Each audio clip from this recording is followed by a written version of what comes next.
Daemon slayer अभी के time की बेस्ट शोनेन एनिमे है जिसमें फैंस को वो सब मिल रहा है जो वो एक्सपेक्ट करते हैं। Action, emotion, comedy, match, story line और इससे भी ज्यादा सैटिस बैक स्टोरी, जिनकी वजह से कैरेक्टर के मोटिव क्लियर होते हैं। और उन्हीं कैरेक्टर में से कुछ ऐसे कैरेक्टर है जिनकी बैक स्टोरी हद से ज्यादा दुखद है। तो आज की वीडियो में रैंकिंग करेंगे सबसे ज्यादा खतरनाक बैक स्टोरी किसकी है। तो चलिए शुरू करते हैं आज की वीडियो। नंबर 10, गिना शिंजुगावा। गिना को स्टार्टिंग में मतलब है चिड़चिड़ा और अपने बारे में सोचने वाला सेल्फिश लड़का ऐसे दिखाया था। धीरे धीरे उसका पास्ट रिवील होने लगा जिसमें उसकी अच्छी खासी लाइफ चल रही थी। बात तब बिगड़ी जब गिना सानेमी की मॉम डेमन बन गई और अपनी भूख मिटाने के लिए अपने में फैमिली मेंबर को खाने लगी। तब सानेमी ने अपनी फैमिली को बचाने के लिए अपनी मॉम को मार डाला और ये सब गिना ने देख लिया और गिना को इसका इतना बड़ा झटका लगा कि आज भी वो दोनों भाई आपस में बात नहीं करते और दोनों भाई ने अपने रास्ते अलग अलग कर दिए, अनिल और अंबानी की तरह। दोनों ताकतवर बनने की कोशिश में आगे बढ़ गए जिसमें सानेमी मोस्ट पावरफुल हाशिरा बन गया और गिना आज भी वही है, इसलिए वो अपनी ताकत बढ़ाने के लिए डेमन्स को खाता है। नंबर 9, गियो। गियो की दुखद कहानी की शुरुआत उसकी बहन सुकाटो से होती है जिसने गियो को बचाने के लिए अपना बलिदान दिया। ये बात उसने बाकी लोगों को बताई लेकिन सबने उसे पागल घोषित करके गांव से भगा दिया। उसके बाद उसने खुद की तकदीर खुद बनाने की ठान ली और गियो की मुलाकात हुई साकुंजी उरोकाडू से, जिन्होंने गियो को वाटर ब्रीथिंग स्टाइल सिखाई। उसके बाद फाइनल सिलेक्शन में उसका दोस्त साबितो उसे बचाने के चक्कर में खुद शहीद हो गया और ये सदमा गियो के मन में घर कर गया। साबितो का कातिल गियो खुद को मानता है। वो सोचता है अगर उस दिन हिम्मत करके डेमन से फाइट की होती तो आज साबितो जिंदा होता। नंबर 8, तमायो। तमायो जब इंसान थी तब वो मैरिड थी और उसे बच्चे भी थे। उसके बच्चे को ऐसी बीमारी थी जिसकी वजह से उसका बच्चा कभी भी मर सकता है। एक दिन मुजान ने अबला नारी को देख लिया जो बच्चों को बच्चा निकले किसी भी हद तक जा सकती है। इसका फायदा मुजान ने उठा लिया। उसने बच्चे के जीवन के बदले तमायो को डेमन बनने का ऑफर किया और तमायो ने ये ऑफर एक्सेप्ट भी किया लेकिन डेमन बनते ही सबसे पहले उसने अपने बच्चों को मार डाला। नंबर 7, इनुस्के। जब इनुस्के का जन्म हुआ तब उसकी माँ कोटोवा इनुस्के के पिताजी से बचने के लिए घर छोड़कर जंगल में भाग गए। उसे वह डोमा नाम का रिफ्यूजी मिला जिसने कोटोवा का सहारा बनने का नाटक किया, दुख का हमदर्द बना। लेकिन कुछ समय बाद कोटोवा को पता चला डोमा पैराडाइज फेथ नाम का कल्ट चलाता है। ये बात पता चलते ही कोटोवा डोमा से बचने के लिए जंगल में भाग गई लेकिन डोमा ने उसे जंगल की पहाड़ी पर घेर लिया। कोटोवा ने इनुस्के को बचाने के लिए नदी में फेंक दिया। उसके बाद डोमा ने कोटोवा को खा लिया और उसके और फैमिली को मिला। नंबर 6, म्यूचिरो।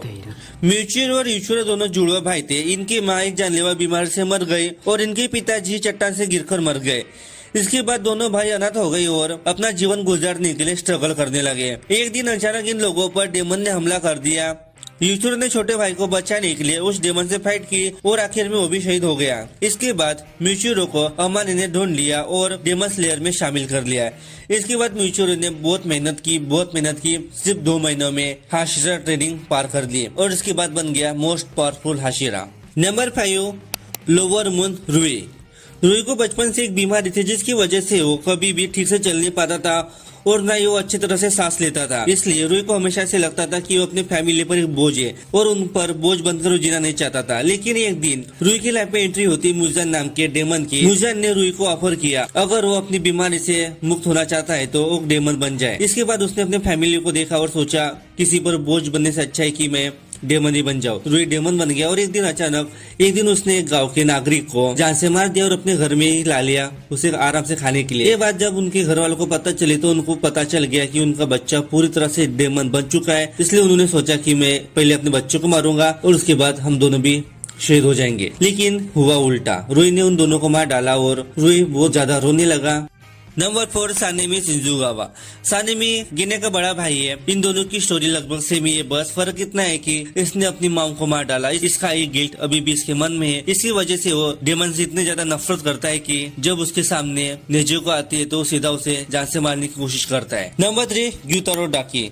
दोनों भाई बहन और मॉन्टेज चाइल्ड थे जो लापरवाही से पैदा हो गए। उनकी मॉम एक वेश्या थी। इनकी मॉम के पास इनकी मॉम इतनी ज्यादा गरीब थी कि वो खुद का पेट नहीं भर पाती थी और ऊपर से दोनों पैदा हो गए। इसी वजह से ग्यूतारो को हमेशा मारती रहती थी। उसको बचपन में इतना ज्यादा मारा गया कि उसका चेहरा पूरी तरह से बिगड़ गया। लेकिन जो भी हो, ग्यूतारो को दुनिया कुछ भी बोले कुछ भी कहे, डाकी उसे हमेशा प्यार करती थी, उसके बारे में वो एक शब्द भी नहीं सुन सकती थी। ये दोनों तांजीरो और नेजुको की तरह है, बस फर्क गुड और बैड का है। अगर इसमें से अच्छा और बुराई निकाल दे तो ग्यूतारो और तांजीरो का एक ही लक्ष्य है, बहन को बचाना, मेरी प्यारी बहना को बचाना। Number 2, Gyomei stone Hashira. Gyomei ने कुछ अनाथ बच्चों को सुरक्षित मंदिर में रखा था। एक रात एक बच्चा बाहर निकला और उसका सामने एक राक्षस से हुआ, लेकिन इससे पहले वो राक्षस उसे मारता उसने एक प्रस्ताव रखा।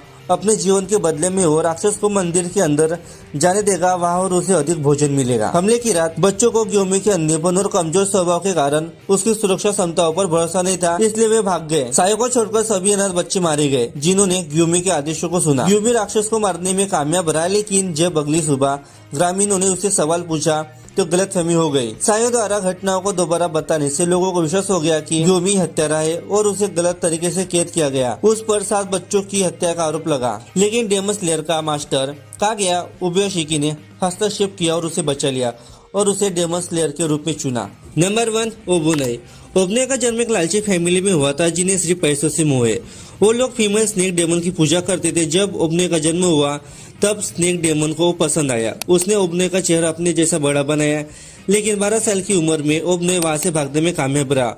और ये बात जब स्नेक डेमन को पता चली तो उसने ओबुने की पूरी फैमिली को निपटा डाला और ओबुने के पीछे आई। लेकिन उस समय फ्लेम हाशिरा ने ओबुने को बचाया और बाद में ओबुने सरपंच हाशिरा बन गया।